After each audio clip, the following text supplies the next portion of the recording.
2020년도가 시작하고 이제 10월이 완전히 지났습니다. 이제 11월을 맞이하는 시간표 속에서 우리는 지난 주간 복음개혁과 교회개혁 주간을 보내었습니다. 복음과 종교가 같은 모양입니다만 결국 종교를 삼키는 것은 복음입니다. 모양이 같은 신앙생활 같아도 참된 복음 가지고 신앙생활 하는 사람과 모양만 무늬만 같은 신앙생활 하고 있는 종교인들이 있습니다.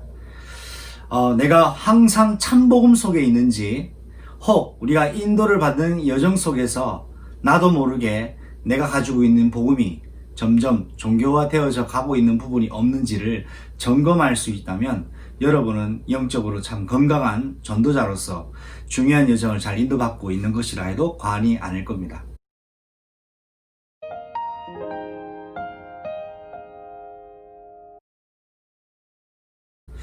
그렇습니다. 우리가 세상 살면서 진품과 가짜가 있는 것처럼 우리 세상 현장에 구원받은 백성도 진짜 참된 구원의 비밀을 누리는 사람과 그렇지 못한 사람이 있습니다. 성경에는 분명히 그리스도 예수의 이름으로 귀신도 쫓아내고 권능도 베풀고 또 많은 일을 행했지만 마태복음 7장 21절로 23절 말씀에 예수님께서 나더러 주여 주여 하는 자마다 다 천국에 들어가는 것이 아니다라고 말씀하셨습니다. 그 말씀의 본질은 뭐냐?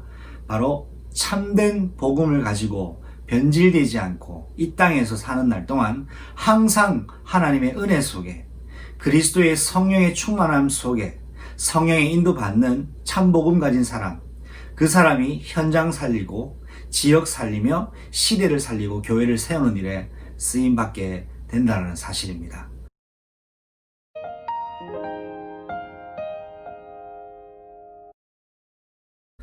자, 그래서 우리가 이번 한 주간을 또 새롭게 출발하게 되는데 중요한 기도 제목을 한 가지 생각하고 오늘 하루를 인도를 받았으면 좋겠습니다.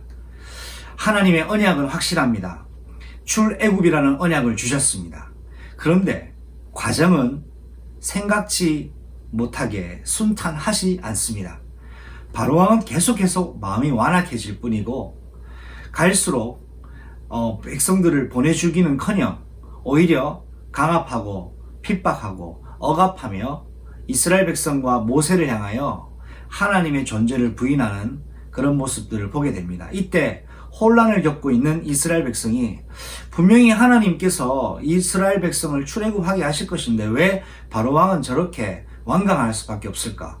왜 모세는 이러지도 저러지도 못하는 어중간한 상황 속에 있을까? 아마 참 혼란스러운 시간표였을 겁니다. 그럼에도 불구하고 그 시간표 속에 여전히 하나님은 보이지 않는 손길로 복음 사역을, 출애굽의 사역을 완성해 가고 계시고 있다는 것을 우리는 기억해야 됩니다. 언약 잡고 있다면 내 눈앞에 그 현실이 확인이 안 되는 것 같아도 여러분 눈에 보이지 않는 것 때문에 쉽게 속단하거나 쉽게 낙심하지 마시기를 권고드립니다.